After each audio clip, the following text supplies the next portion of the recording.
Hey, this is Tristan at Hip Cooks, and we are in West Los Angeles.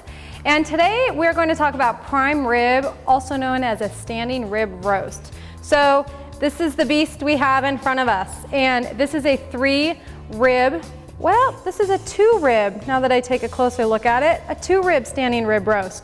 And we ordered it from the butcher, and he kindly cut the meat away from the rib and then tied it tightly. And if your butcher does that, that's great. It could be what you asked for because it'll help in the prepping and the cutting of the meat later on. So this is a classic dish for holidays, for Christmas, if you celebrate Christmas.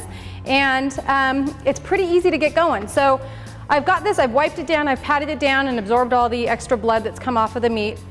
I can see that there's not much trimming. There's a nice amount of fat on the back. So I don't want to cut any off because that's what lends to the tasty flavor. So all I need to do is salt and pepper it. I have some sea salt here, and I'll just rub the meat with salt and pepper and then pop it in the oven. I have the oven set at 450, and the oven is set really high to begin with because I want to give it a hot roast to create a crust around the outside of the meat. So it will be in the oven for about 10 minutes. At that temperature. And the reason for the crust is to help keep all the moisture inside of the standing rib roast while it cooks. We don't want all those delicious juices floating out into the pan, even though those will make for a nice jus at the end. So this guy is good to go. I like to cook my standing rib roast to medium rare, which means with my thermometer it will test at 120. So I'm looking to take it out of the oven at that time. But first, let's get it in the oven for 10 minutes to get that crust. Okay, 10 minutes on high. After 10 minutes, I'll reduce the heat to 250. And at that time, my roast, which is 6 pounds, will stay in there for about an hour and a half because you figure between 15 and 30 minutes per pound. What will ultimately tell me to take it out is that instant thermometer read of 120.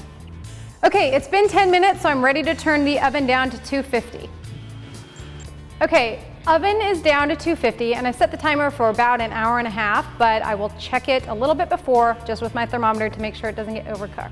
Nothing worse than an overcooked prime rib. So keep your eye on it, about hour and 20 minutes time. Okay, it's time to take the prime rib out of the oven. I've put the thermometer in and it was at 120, so we know that's ready to go. I'm gonna pull that on out. Okay, this is looking good. So when I use the thermometer, I put it into the thickest section of the meat. And I know that the temperature is going to continue to rise while it's sitting out because I do need to wait 20 minutes before I cut into the prime rib. So cover it lightly to keep that heat in and it will get up to 125 just where I want it for medium rare. Okay. So this was 6 pounds. And this ended up at about 20 minutes per pound. So I had 2 hours with this in the oven. And we will cut it in 20 minutes. Okay, our prime rib has been sitting for 20 minutes and it's ready to carve. All right, it's cooled down enough that I can handle it with my hands, which is nice. All right, remember before we put it in that there were the strings attached. So have some scissors handy so that we can snip those off.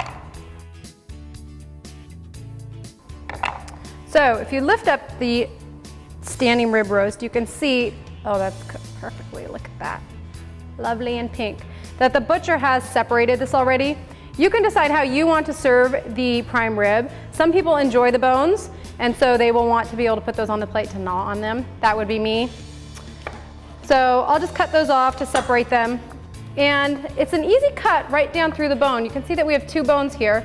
So I'll just take a slice right down through the middle and I'll have 2 bones with a lot of meat on them. So that's kind of like a nice big huge rib. And whichever of your guests like that, they can go for it. As far as cutting the meat, since there are no bones attached, they have been removed, we can just slice it down the side.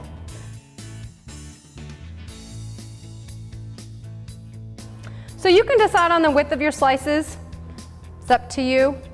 And I will just continue to slice this, and most likely, I think these 2 pieces here make for a lovely serving. So onto the plate they go. Serve that with some creamy horseradish, and you are set. And that is how to make a prime rib. Thanks for watching. If there are any other dishes you'd like to see me prepare, please send us an email at request@mahalo.com. And in the meantime, check out our other videos.